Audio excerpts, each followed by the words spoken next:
Will Howard is officially 1-0 in the college football playoff after Ohio State's 42-17 win over Tennessee to punch their ticket to the Rose Bowl to play Oregon. Howard was 24 of 29 for 311 yards, 2 touchdowns and an interception, plus 5 carries for 37 yards, as we have done all year for the 13th time.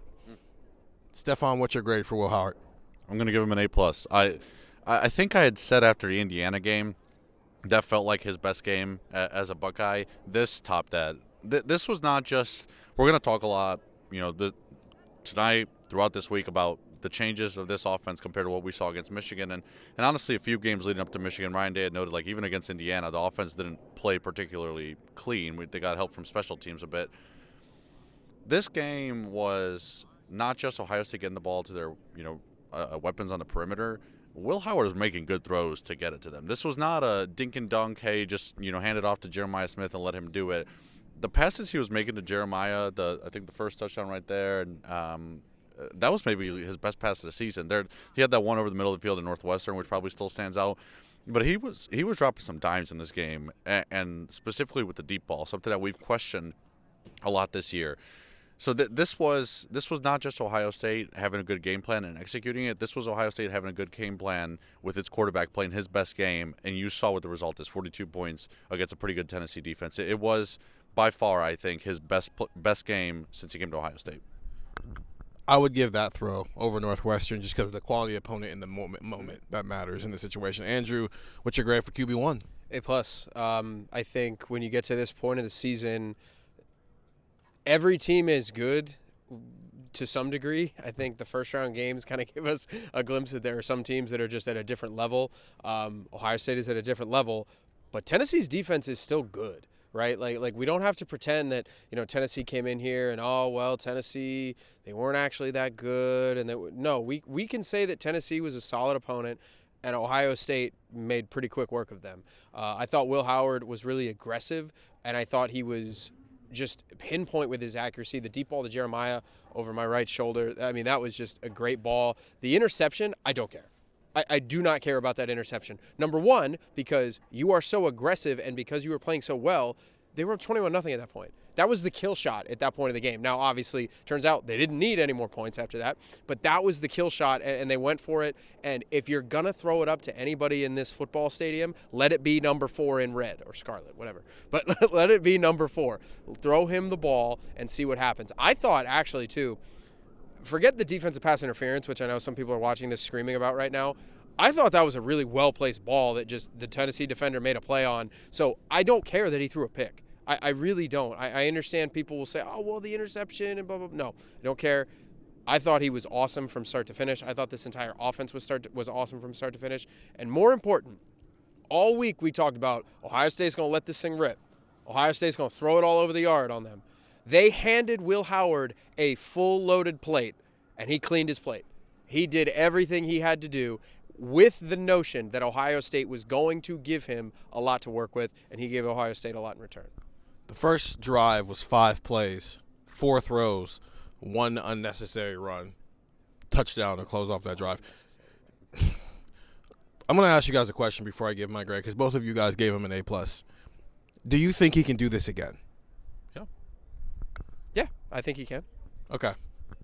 Then I'm going to give him an A+ too, because this is now his world. This is the bar. This is the world he's got to live in now, because that might be the worst quarterback he plays for a while, right, until the national championship, depending on who comes out the other spot. So next up is Dylan Gabriel, who I don't want to say Dylan Gabriel outplayed him, but he won the game.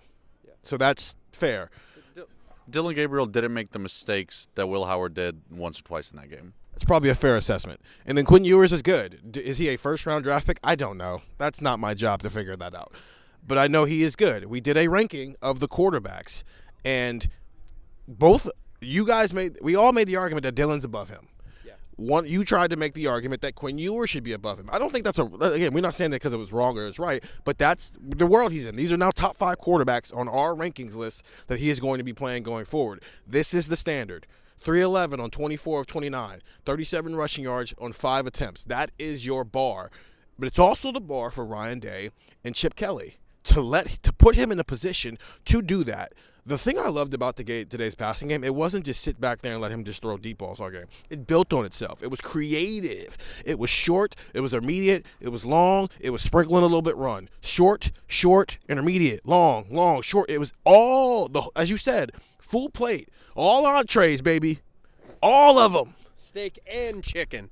He had a all-you-can-eat buffet. He said, I'll take this, I'll take this, I'll take this, I'll come eat this, and I'll come back and get more. That's what I liked about it, is that they utilized him for what his skill set is, and they maximize their strengths and minimize their deficiencies. And as a result, that's what you got from Will Howard. 24 of 29 for 311 yards, 2 touchdowns. And I agree with you. I don't care. That could have been a touchdown. In fact, the next time he throws it probably will be a touchdown. Plus, he ran it a little bit. That's the game. This is the bar now for Will Howard. So if we're saying this is an A-plus game, he needs A-plus games going forward. I want to ask you this because you had kind of led this conversation going into Michigan week. If Ohio State had this game plan against Michigan and Will Howard played this game, Will Howard is someone who did not even finish in the top 10 of the Heisman voting. Do you think he makes it to New York? Not getting in the top 10. You think he makes it to New York? He would probably have to have a good game against Oregon as well, but it would have started there against Michigan if he played like this. Yeah, I think I've been saying that leading into that game, that as long as Ohio State takes care of its business, the narrative and his cumulative stats will put him in a position, especially once you look at what Dylan Gabriel had. He was just the quarterback of the best team in the college football, so that's why he's there. Whoever won that game in Indianapolis would have gotten to New York. Will Howard didn't get to Indianapolis. Dylan Gabriel did. He won that game. He got to New York. So I do think yes, because he would have had the stats, he would have had the narrative, and he would have had the hardware to back it up. So, again, that's why we're all saying A-plus is all around. But we're also saying this is now his bar for at least the next 2 rounds. We can talk about the championship game if they get there, but at least for the next 2 rounds, what he did today and what he did against Oregon the first time, minus the mistakes, is now his new bar, because it gets you a 42-17 win in a college football playoff game. Ohio State's headed to Pasadena for the second time during the Ryan Day era and for the third time in the past 7 years, also getting there in 2018 with Dwayne Haskins. We'll all be there. Get the text 614-350-3315. 2-week free trial, $3.99 after that. And go listen to Buckeye Talk wherever you find podcasts. Andrew, Stefan, Steven, see you in Cali.